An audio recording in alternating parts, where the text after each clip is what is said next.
My son is heading to the Texas coast to do some surf fishing. So I got some of this 1.5 inch Schedule 40 PVC pipe, and I'm gonna cut them to make him some sand spikes. Now a sand spike is to hold your fishing pole, and I'm gonna make these 5 feet long. So I've gotten 4 10-foot sticks, again of 1/2 inch PVC pipe, Schedule 40. It's nice and strong. And we're gonna make these 5 feet long, cut the bottom at an angle.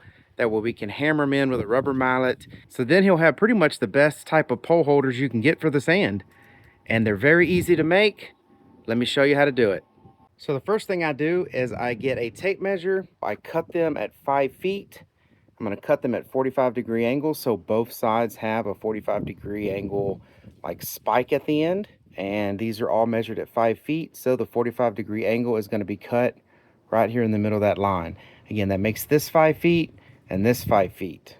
Actually a little bit more than 5 feet because they're cut at an angle. You can push those things 2.5 feet in the sand, and I'm telling you, they hold awesome.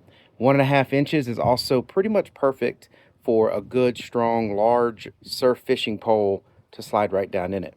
Now there's more that I got to do to it, so let me go ahead and cut these at 45s and I'll show you what else I do. All right, so now we've got 8, well, technically 9, because I did find another half of a PVC pipe that I had used for something else. So I've got 9 5-foot long sand spikes.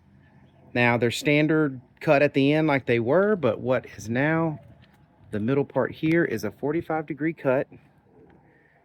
And as you can see, it's got all these burrs all over it. So to deburr these on this end, so that way you're not putting this stuff in the sand and, you know, putting plastic out there, I usually get either a razor blade, a pocket knife, you can use a file, you can use a wire brush. I mean, whatever you want to use, you just kind of get the edges of all of this off, so that way you don't have all of this plastic everywhere.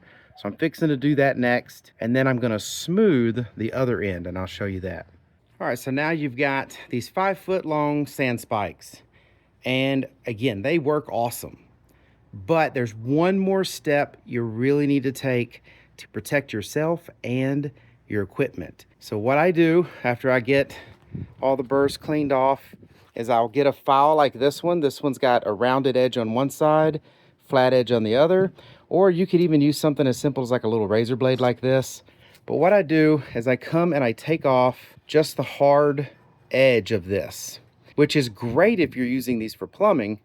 But when you're using them for fishing, that sharp edge will tear up your rod and your reel and your line and anything else. I've literally lost skin by just pulling these things out of the ground, by just grabbing them with my finger in the right way, and it just sliced off a piece of skin. So you really want to come on the outside here and sand the outside down like this. And then also, if you can see, sand the inside down. So on the inside, for me, it's easy because I just use a razor blade and I just walk around the inside this a couple times to get it nice and, you know, beveled. On the outside, it's not as easy. You can still do it, but you risk more of cutting yourself with a razor blade. You know, be safe, do this at your own risk. But for me, I'll just use this beveled file here where I can get on the inside and the outside. Works really good on the outside, and then I'll, you know, touch up the inside a little bit too. But definitely do this. You would be surprised the difference in not doing it versus doing it. Very important. Some people will even bring some self-tapping screws, and when you put your pole in, you'll run a self-tapping screw right underneath where you want that pole to stop. So let's say you want the pole to stop with your reel up high, maybe a couple inches off of this. You can just get a self-tapping screw and run it right through it. It needs to be 1.5 inches, maybe 2 inches. Goes right through it, and then it will stop the end of your rod, and then it won't touch it anyway. But if you let it fall all the way through, again, you do risk, you know, tearing up some of the rod, the handle on the rod, tear it up even your reel, and even getting, you know, maybe your line cut up if it's pushed against this. So anyways, that's my extra little tip that I say always do on these. Just makes them a lot safer.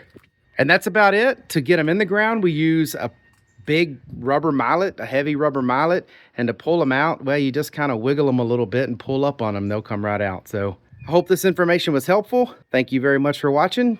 Y'all take care.